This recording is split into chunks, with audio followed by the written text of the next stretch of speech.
I am Burkinabe, and I am truly a person of great integrity.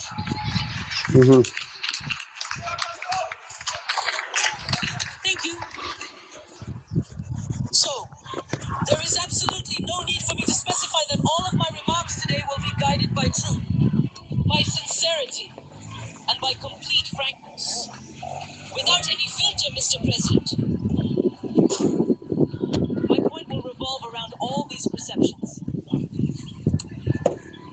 And if we are to talk about perceptions and these false concepts that are incompatible with the reality of our people, we must especially address the outdated, unsuitable, and demeaning vocabulary that still appears in your speeches and in those of your institutions when you speak to Africa or when you raise funds to help Africa. Among these expressions, there is one that always catches my attention and in the end bothers me. Development aid. Mr. President, as long as people help, as long as it does not eliminate oneself from aid, as Thomas Sankara said, must be done away with. Because aid, that kind of aid, makes one a slave. This kind of aid prevents people, populations from making it on their own, through their own abilities, because they are capable of it, Mr. President, and you should know that. The best is within each of us, no matter our origin. So I will continue by quoting here the late Joseph Gizerbo, an African intellectual. Surely you know him, you read a lot. Isn't that right, Mr. President? He said, and I quote, "You don't develop people, people develop themselves." End of quote. So if you can't develop people, you also can't help them develop. Development aid has been circulating in Africa for nearly a century. It doesn't work.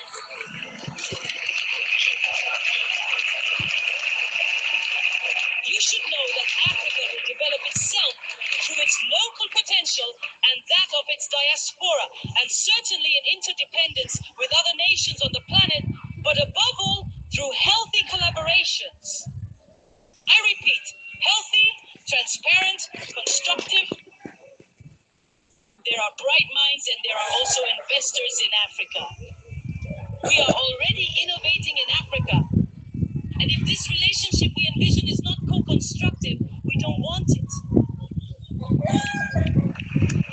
So is it over? So it's over with expressions like Save Africa. Let's help develop Africa. There are so many miserable people over there. It's over, Mr. President. So, if we truly must live together, simply because we absolutely have to, it will be in a state of interdependence, I repeat. But above all else, it must be in mutual respect and a deep appreciation for one another. This is the only way forward. Mr. President, you wanted this summit to be different. You called on us, civil society, fully aware that all we can do is say what we think. You are a president. You can make decisions. So let everyone take responsibility at this summit. Mr. President, I'm going to propose some concrete actions to you. Do you know, the AFD, the French Development Agency, will soon turn 80 years old. This is an opportunity to do things differently. Start by changing the name and change the substance as well. As has been said so well, we want partnerships that are clear, that are transparent, where we too can speak, where we have a say, where we can also take action and bring both intellect and financial resources to the discussion table. I will finish. I will finish because I really enjoy exchanging with Mr. President. But I will finish. And I invite you to visualize this with me. If the relationship between African countries and France were a cooking pot, know that this pot is very dirty. It is stained by only a superficial acknowledgement of the abuses committed. It is stained by corruption. It is stained by a lack of transparency. It is stained by demeaning language.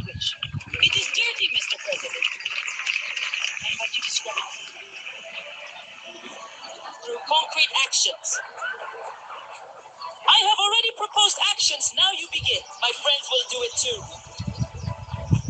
If you absolutely refuse to wash this dirty pot, and if you still insist that you want to cook our dinner in it anyway, then I am telling you right now that I simply won't eat a single bite of that food.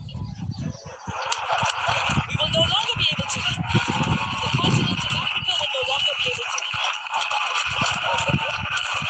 The meal. Just as for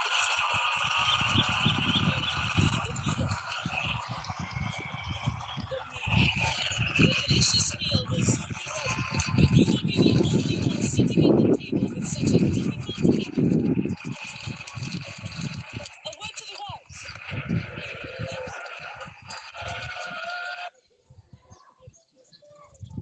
No, mbenga mwele. Nyuna journalist sorti.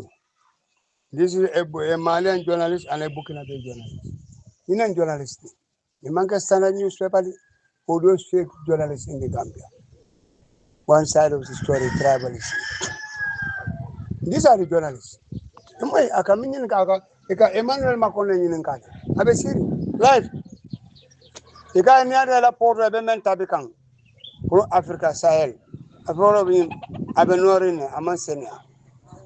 You can't call Niatra comment ko ita ko kume hapunta Libya o misiega kwa de meta o jamla ko mu misle politi is sovereignty state level but French la fenko be mu wonti ni Africa la ni yela bango be han Gambia la ni stability in French français la wana yendo la ni fenko kon wa kon sanani ya Libya da France ala mabaro yaka wala are you ready? These are the journalists we need. You don't need this vagabond bed box journalists like standard newspaper. UDP, you will campaign that party till the end of this world. It will never rule the Gambia by the grace of Almighty Allah. Full of vagabonds, full of bed box. They will never rule this country. Very greedy, very unfortunate. Big liars, bunch of liars, thief, armed robbers. They can allege homosexuals. This is why they will never and ever rule this country. Look at I go call this one, let them call one party, and they want to lead. How can you lead? How can you take somebody or a patient at the CIU, intensive care unit, to lead the coalition? How can that be possible? Momelo kabe kaburo bunda. Because I go that hey, I can't more there. I'm not fine. I'll see you. Allah mo ni na mari wala na travel ya stop place. Wala ni diam take note of my advice. You never succeed. Korale Allah mo ni do ni tra comme president metal. Because akwado you di kuti alma tu bina. Nyeu do ngolo le lati. Allah mo.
Anyaman.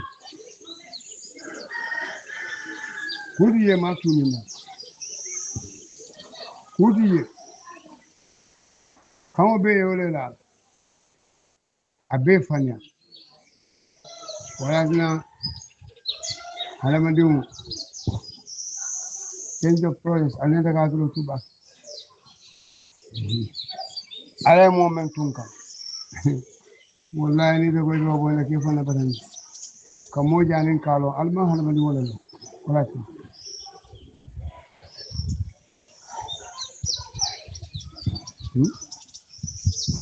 ala mo ya baron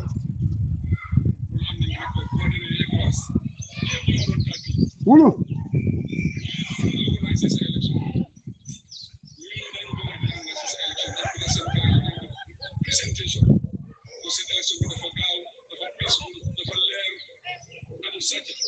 wulu wulu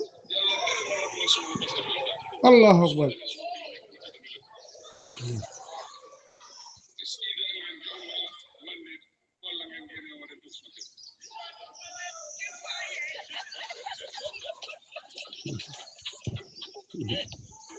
wulu ide suñaro ke fo sila ka wa ide mune bondina engagé ko suñaron ko dama ya angale be fenkol naka sun ka no ma Gambia sun ka muta fenko Interpol ya jemele balanta ya jemele balanta ibare man ka foroti man senya ibuka mola kamundi wala nyin law bela all this alay slip alla nyin do travel so la mo ba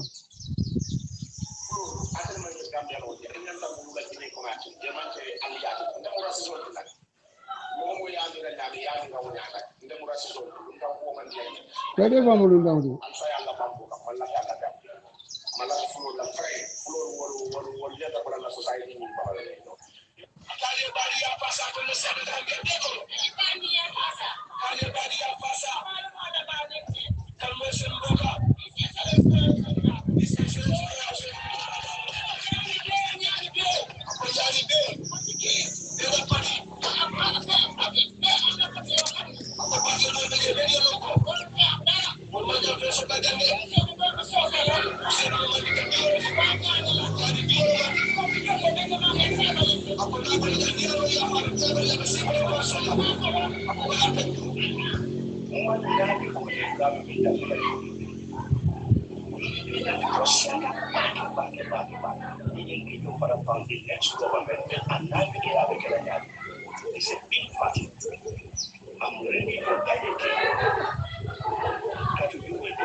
kambe nga moy ñola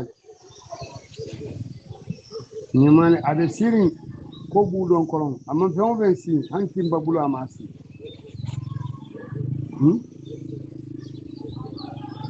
ni mole ni daji ko faaliye alkafo kare kam man golle ade sima hani ka moni ndiro la men kam jamma ko moma hani ke sinyo samba police men tambita ko sinyo hako alkaw diamle baral bukar bara anda di hakfa to nyamu ko de tioti ni asaba ka demi alaji ko falin arole bango marajan sanji tansaba ni saba ale mun do ku Gambia alman tous do ko fa imam fadi yolo fa ni wadi ko GRTS television bi ngoni yaje melalo alla radio fam ko buta soma bare abuka yaje melalo bar hanal be je salbre dal buka to ko man ko la haside ala bula yaje melas alta chele nola al ya tumi ja ka molle fa be fanya iko evidence le aybe approve le aman soto no anane kare fa kare ne fa min dole evidence o man soto fa mi ko to woli yalo no ka be wuli yale wala le asiga le samba wala ko wuli yale proof man soto ada alcool man la fiyaje barala ta la songola ala ba de mala nyonda muka nyawdo may ba daji on ko do may television atelalo ni silo abe do ko atela yafa atela be lo poro be ay be atela e poro be atela lo balal baka ku cendo fala ko atelo la pour ali ajay ay loptano men lo a tola famala ali o fama to be ndiye buyam han foyi mem foyi dala fa je kala manika kulat kombo mom kombo dala fa je kala manika kulat wonde hasidati ala ba to de mala nyaadi kombo fatala alba simutu la min tole foyi ndol dal dial was atonde sinyo kende was nyal dial mawlo ali mira la samala Jame Foundation ya jame lo the Islamic Conference Center I mean lo for building commencer atela na fulo betana alkalo boni alkaki je jawra juma je jawra je e fengola sungaro ake Gambia wala ka ja kara juma salola ay misir juma lo sanji tansa manin saba ay misiro lo jamba wala sejado le sanka samba damo alata ka manika promo tano alina ka fenela itaro kosa alkane cibiri wandi tarola atita wana alkame ngabata sorla daiman billahi wallahi ta'ala na ma fu ala koma billahi ala be sedan du alman tara tonya atalo ay feriol samana jam alko ala bonni babil masala kala kunda ginde mun dogo Gambia kunda jide ya tara ngasin kartola ya samba bugo albuka histoire ole lo wana andala film mo buka sonka jule is the saddest film in the world ye Gambia no tara ya ngasin kantola fengo cinta ngasin kantola ya sika wala nyama ya samba tu awu ya siti ko jongo wala nakavo ame cintanko nde mukindongo ala to ko kala jambaro o mo hero duwa albo kan tu fo mo amalo mun jambaro ye kare la ko ra ko ne sidi kulen to awu sidi kulen ye sida isam alga wo mu jatol yo mun ya samba ka ke jongo alma fore andi fa alga si alga fo ha wo mu hero le ite nyanda ke si so kongonde ni kunda kinde boram dal alka kule celebrate fan albu kamello custom ay bete abe president bala jula ale custom tinya fereng ale immigration tinya ale police kunda be tinya ale army be tinya drone squad ale be tinya every place ale membe head ale be labaj bribery rek moro kan me bala so ma ya ferinda ma kan abu nyambale lo next target is manyo ngala jele ngala nyoto ne ala bula Putye atele melong moma melong. Ate Gambia fu no Gambia Bangkok. You own the Gambia, you occupy the best part of the country. Algabo flow, alatol mala fulo la flow. Flow has a region. We have the Fuladu region. Fuladu bijande. Nyomi bijande fuji bijam. But I told you allergy sorry. Alinyum bondal kumoto. Alaji afoko nga banko fasa nga banku diya fasa wala important. Manika alala ni jana.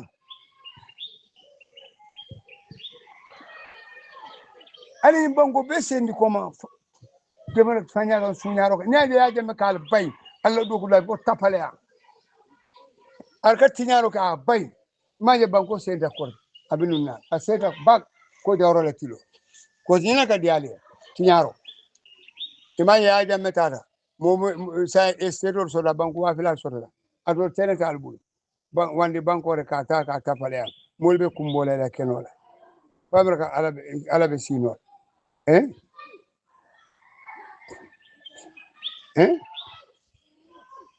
famere ko ala be sino la anyum bula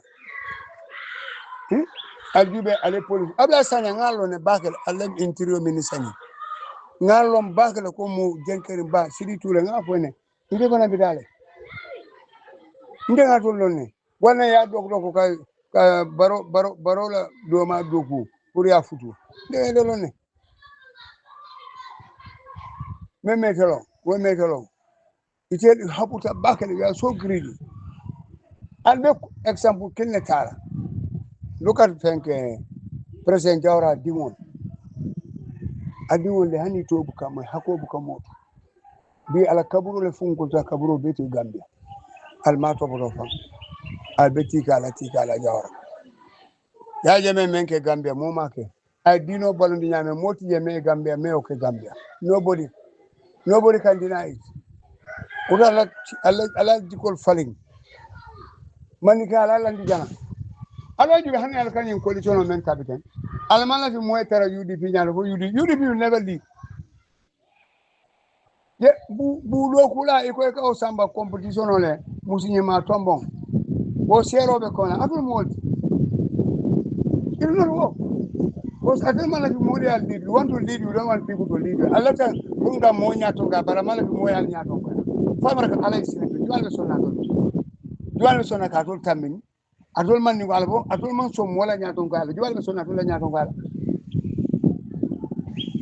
al wala be ken dada mo de manke Gambian hisore Gambian amanke Gambia dinti man ni ngandati ya aji musa ga mbe damola o ma fallo o musu fure woti o mu faanu malatlati goni maje bi ani jama kuyata akamen konkon nun kunu ke laño ya dini mer wala ka nen musenda almo dahandi alla ni men garga ala na dijana almo dahandi travel sim has no place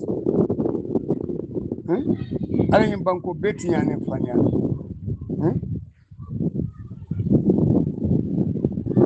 tabiba ale banko beti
akadiamu nyindla mendo ani makisala kabele maki ko pro a ma koy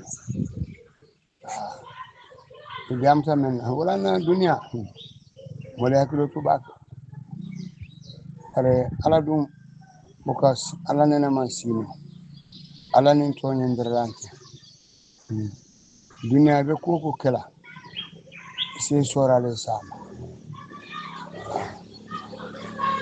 be ko kera ya duro sama kam dina mutul sabale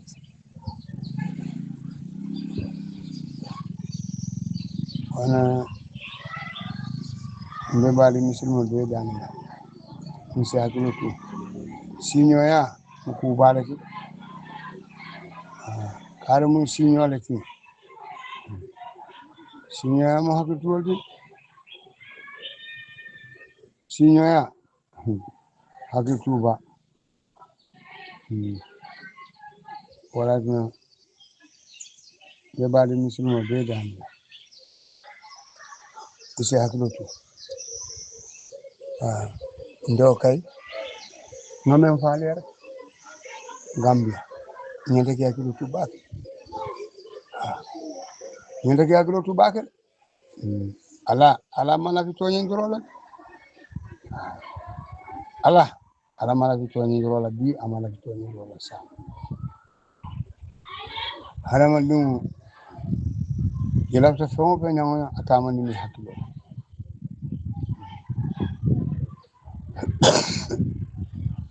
lafta fon fe hakilo wala jongo sa hakilo to ba ni lafta be la ka fo be la wala ka jama batal ni lafta be la ka fo be la wala na bi o toro le Gambia kam bi o batale be Gambia kam ni lafta be la ka fo be la ni abenya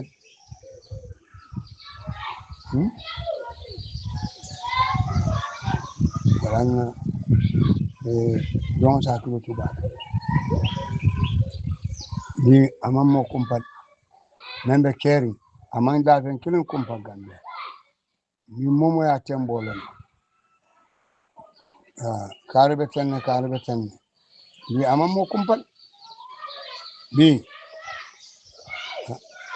saka momo ya tembolo karbe tenne sa jumara kumpa bi banko tinyata mol fele be kumbola yale kuran juwe mol be kumbola jibo molla firo be molla be sino mantam be bori monna sando le be wuliya fola mol be borla sando le be wuliya fola mol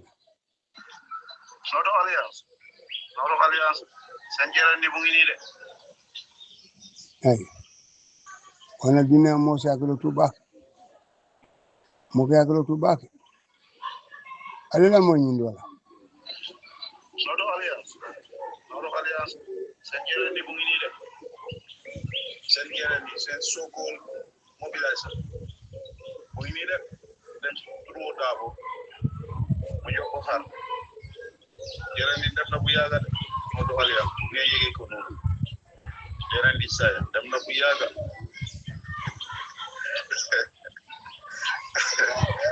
noto alias sanjera ndi bungi ni de sanjera ndi baba kay tombo njata let mi taliyo bungi ni de ay ko dem na bu yaga let mi taliyo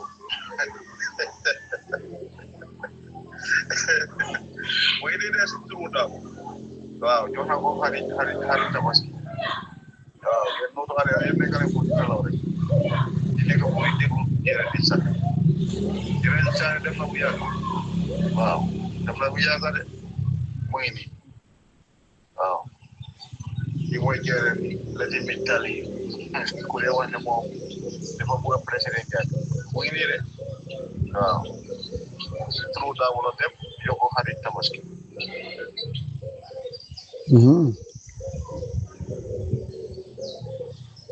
aya sal be amala wala na dunya mo kutul sawo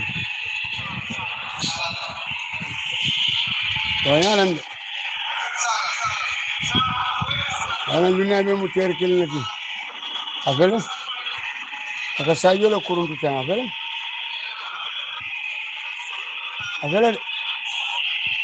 ka sayolo kuru tane yana ni fangore afele wala lañu executive fo ñing wala tina ndega men biamu ngalon ibebe feñu la killing wala nga fo ne ñina daje projet de dépense ñino la ko be la pour bureau Baitulai is out the game is over ha agara ka bribe orta o bandale wala soro la ko o bandale the game is over ha sate mo kumpala ana ajibe ala audio bebe fenge kam wana jongo sakuro tuba wana nimmo ya fane ko ala la kulutu executive o yenyina fo tenin do mol barala nyinam we america de pretend ka fani ala for president game for lie to him ye fanke mol bulu mo bela sabat america ala be sino ni ala ñu na america this god is sleeping america ala be sino la Jile ka baffle with people. Ala nene mo suto sino. Are ibajala like one by one. Ala bale ala pretend no bantale. Balante afane. Dolo Quran jamala karanjang. Balaje sejang. Momo kurungolti momo be who pretend. Jalin ki babe dunna ja bebe feñala lew. Dépense ñini dal dolo belol ne. Kana ka molle nene. Be banque sidi sanyanem mo kurunti sidi mambetia sidi lebe APR siti nyala abe fania e ka sidi kala nyala ka sidi ma time so sidi ka men contribute APR siti